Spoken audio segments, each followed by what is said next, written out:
CERT solution आपके चल रहे थे। इसी क्रम में आपका अगला प्रश्न है और वे इस प्रश्न में कहते हैं कि तीन परावैद्युतांक, अब देखिए जो जो चीजें दे रखी है उसको हम लिख लेंगे। परावैद्युतांक यहाँ पर दे रखा है 3 तथा 10⁻7 वोल्ट प्रति मीटर की परावैद्युत सामर्थ्य। अब देखिए वैद्युत क्षेत्र की तीव्रता नहीं है, यह परावैद्युत सामर्थ्य है।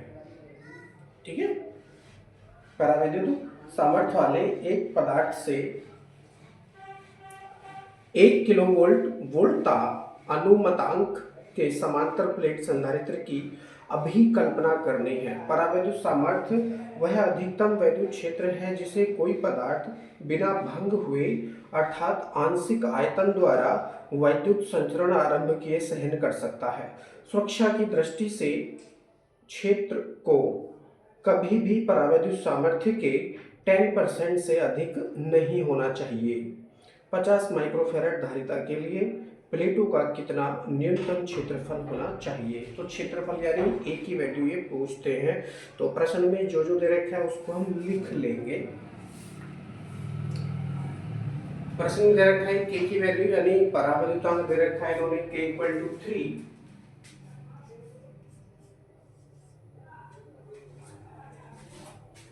आगे दे रखा है परावैद्युत सामर्थ्य और वोल्टता दे रखी है इन्होंने। अनुमतांक यानी विभव की वैल्यू है V equal to 1 kV।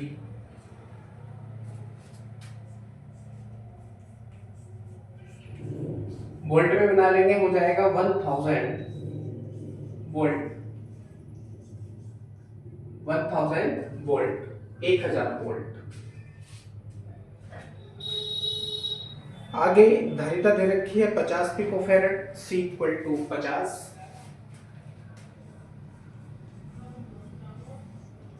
Picofarad, यानी हम इसको क्या बना लेंगे, फैराड में बना लेंगे। हो जाएगा 50 इंटू 10 की पावर -12 फैराड।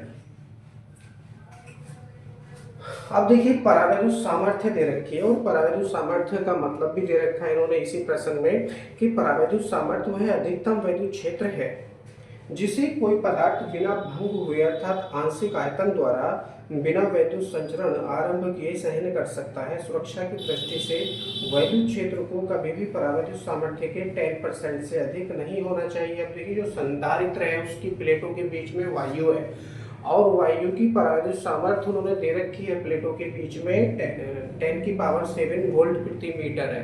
10⁻7 वोल्ट प्रति मीटर है। तो यहाँ से हम वैद्युत क्षेत्र की शुद्ध तीव्रता ज्ञात कर लेंगे। हो जाएगा, लिखेंगे चूंकि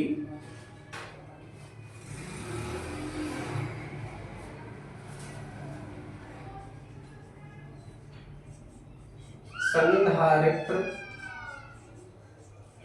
की प्लेटों के बीच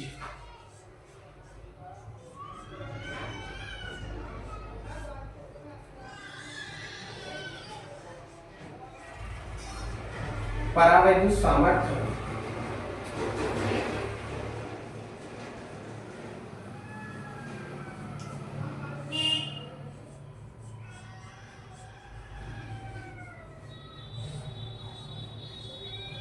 (10⁻7 वोल्ट प्रति मीटर है। ये किस में है, वायु में है। तो एक सब बोर्ड लिख देंगे वायु में, है ना। संधारित्र की प्लेटों के बीच वायु में ज्यादा अच्छा रहेगा, वायु में समझने के लिए। ठीक है ना, जो चीजें आप लिख रहे हैं क्वेश्चन करते समय एग्जामिनर उसी पर ध्यान देते हैं। तो थ्योरी भी बहुत इंपॉर्टेंट है। क्वेश्चन में जो न्यूमेरिकल आप सोल्व कर रहे हैं या डेरिवेटिव्स आप कर रहे हैं, कोई आर्टिकल आप सही या हल कर रहे हैं, तो उसमें थ्योरी भी बहुत इंपॉर्टेंट है। जैसे जैसे थ्योरी इंपॉर्टेंट है आप उसको लिखिए, नहीं तो नंबर कटने के चांसेस आपके ज्यादा हो जाएंगे। ठीक है, तो परावैद्युत सामर्थ्य कितनी है, 10⁻7 वोल्ट प्रति मीटर है। अतः मतलब इसीलिए संधारित्र को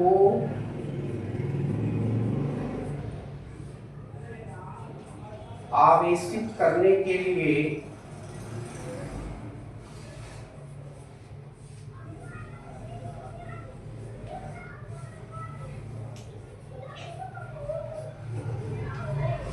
उसकी प्लेटों के बीच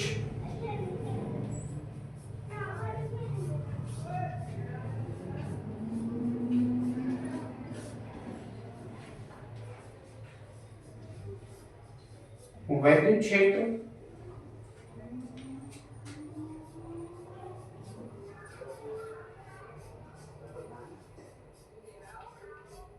परावैद्युत सामर्थ्य का, दोबारा पढ़ लेंगे पूरी लाइनें। संधारित्र की प्लेटों के बीच वायु में परावैद्युत सामर्थ्य 10 की पावर 7 वोल्ट प्रति मीटर है।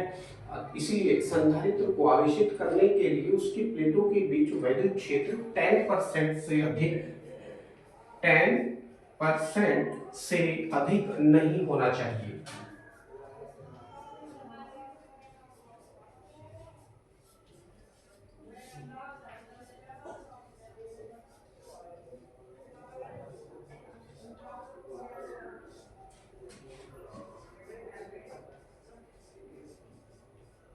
अब देखिए परावैद्युत सामर्थ्य का सीधा सा मतलब ये हो जाता है कि 10 की पावर 7 वोल्ट प्रति मीटर दे रखी है और वैद्युत क्षेत्र की तीव्रता यहाँ से 10% हम प्राप्त कर लेंगे, ठीक है ना।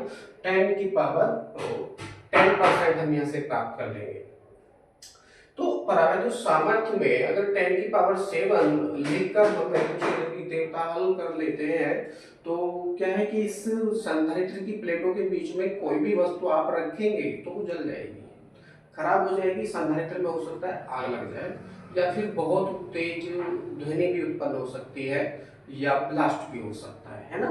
तो इसीलिए वैद्युत क्षेत्र की तीव्रता ज्ञात कर लेंगे E इक्वल टू परावैद्युत सामर्थ्य का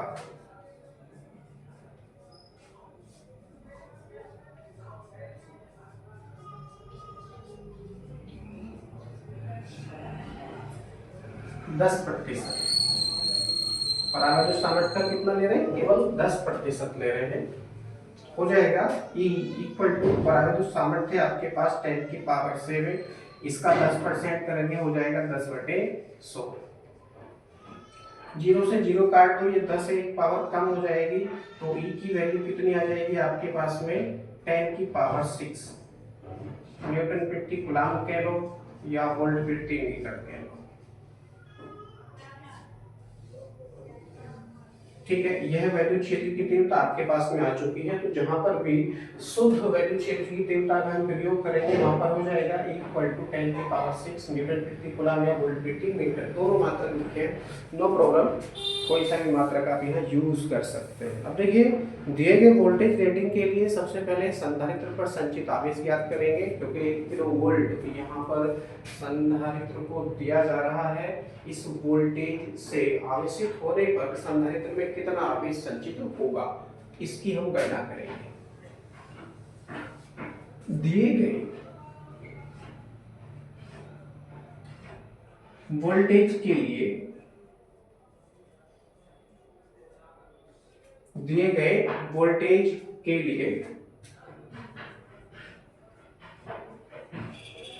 ध्यान से देखना पड़ेगा, बोर्ड खराब है।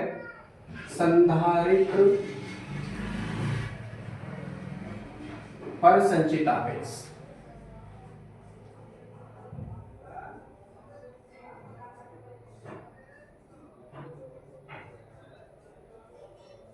संधारित्र पर क्या ज्ञात कर रहे हैं, संचित आवेश ज्ञात कर रहे हैं। कितना आवेश वो मैक्सिमम संचित कर सकता है अपने अंदर। सूत्र है Q equal to CV। Q equal to CV value रखेंगे यहाँ पर। C की वैल्यू आपके पास में है धारिता 50 पिकोफैरेड यानी 50 × 10 की पावर -12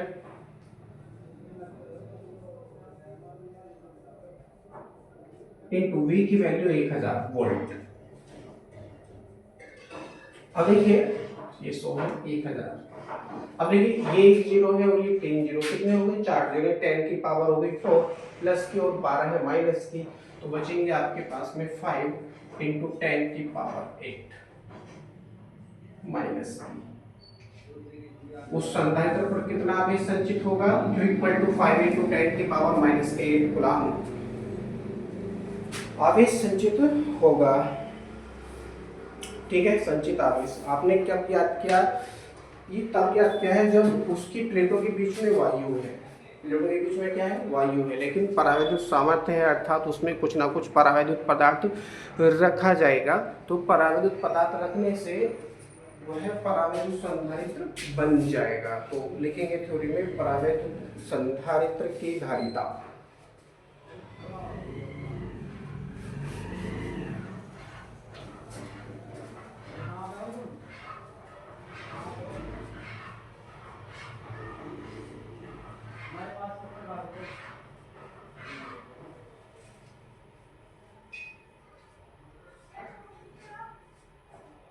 परावैद्युत संधारित्र की धारिता डैश लगाएंगे और पहले से लिखेंगे, इसका सूत्र है सी डैश, आप इसको कर लीजिए, ठीक है ना, क्योंकि सी की वैल्यू आपने पहले लिख ली है ऑलरेडी वायु संधारित्र के लिए। चाहे तो आप इसको चलो C0 कर लो, नो प्रॉब्लम।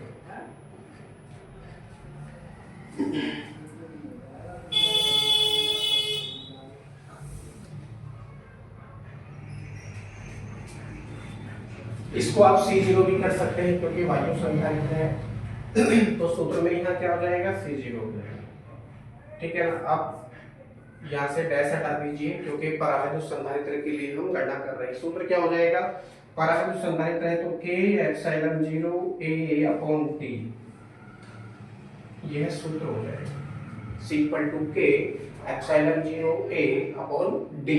आपको यहाँ से किस चीज की वैल्यू याद करनी है, प्लेटों का क्षेत्रफल तो आपसे पूछा है, तो इसलिए का चिन्ह लगाएंगे और नई लाइन से लिखेंगे A इक्वल टू, जब A को आप सापेक्ष में करेंगे तो C और D का क्या हो जाएगा, मल्टीप्लाई हो जाएगा, C D upon epsilon 0 A। केवल इतना ही आपको नीचे प्राप्त होगा। सूत्र क्या हो जाएगा, A equal to C D upon epsilon 0 K, आपको ये प्राप्त होगा।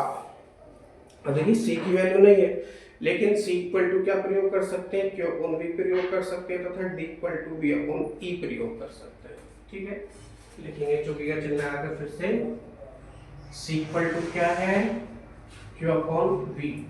Q अपॉन V क्यों कर रहे हैं, क्योंकि हमने Q की वैल्यू पहले ही फाइंड कर ली है, उसको मैक्सिमम 5 × 10 की पावर -8 कूलम्ब आवेश संचित या इतना ही आवेश उसको दिया जा सकता है।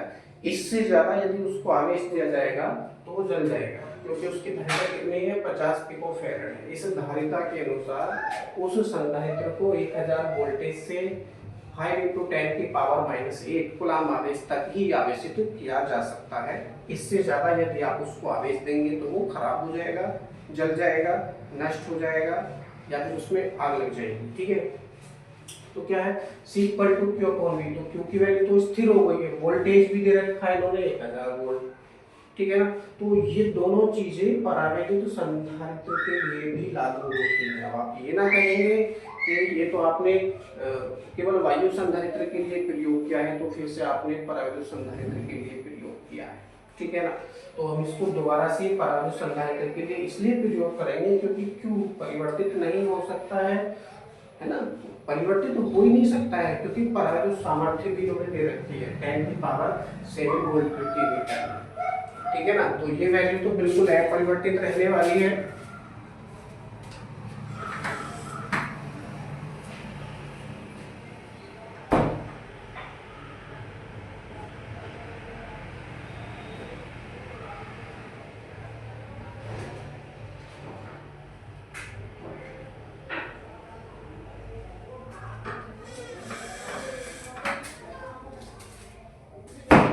तो इसलिए धारिता हो जाएगी C equal to Q upon V, C equal to Q upon V। अब देखिए हमारे पास में D की वैल्यू भी नहीं है, प्लेटों के बीच की जो दूरी है हम D के स्थान पर प्रयोग करेंगे, वो D की वैल्यू भी हमारे पास नहीं है। तो D इक्वल टू क्या हो जाएगा,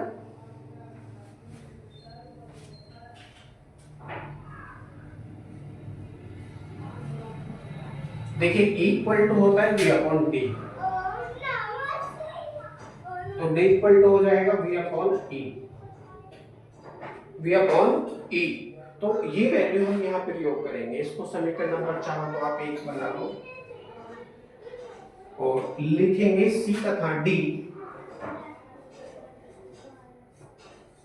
का मान कौन सी इक्वेशन में? समीकरण 1 में प्रयोग करने पर।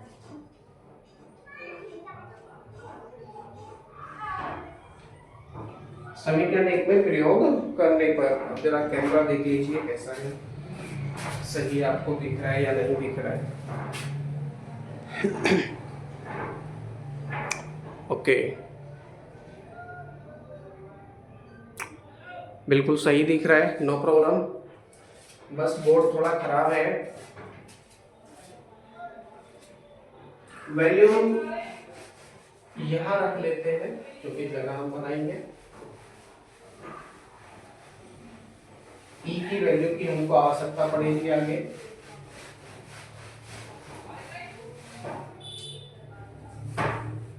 तो हो जाएगा ए इक्वल टू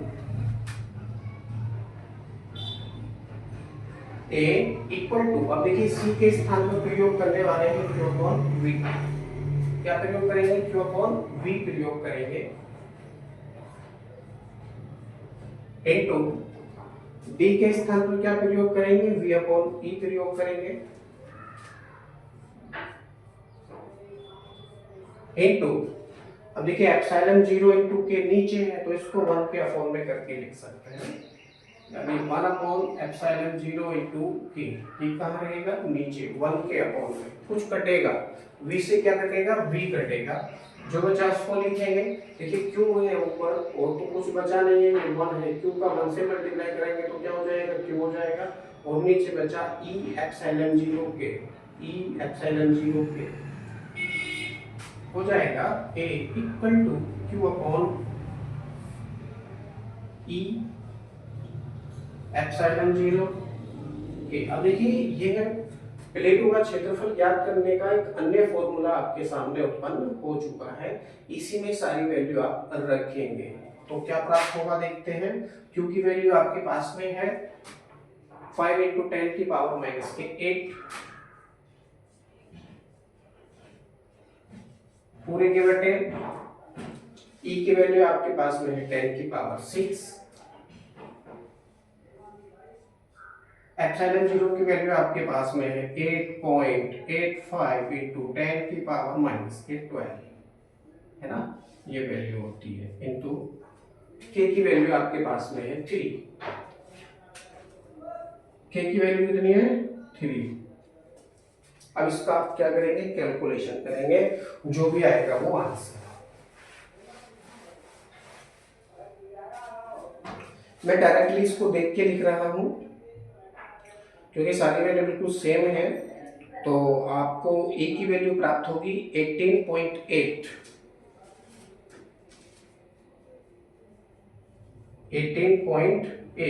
इंटू 10 की पावर माइनस 4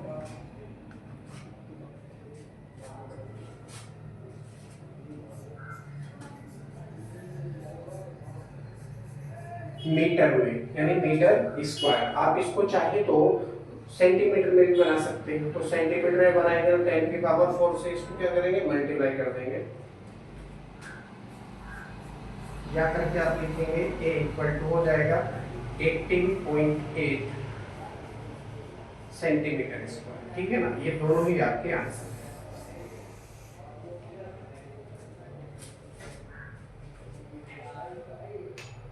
यहाँ पर आकर ये प्रश्न आपका बिल्कुल कंप्लीट हो चुका है और इसी के साथ साथ आपके एनसीईआरटी वाले जो सॉल्यूशंस थे बिल्कुल कंप्लीट हो चुके हैं। अब हम प्रश्नावली करेंगे अगले वीडियो में। प्रश्नावली में सबसे पहले आते हैं वस्तुनिष्ठ यानी बहुविकल्पीय प्रश्न। ठीक है, आप इसको देखेंगे अगली वीडियो में।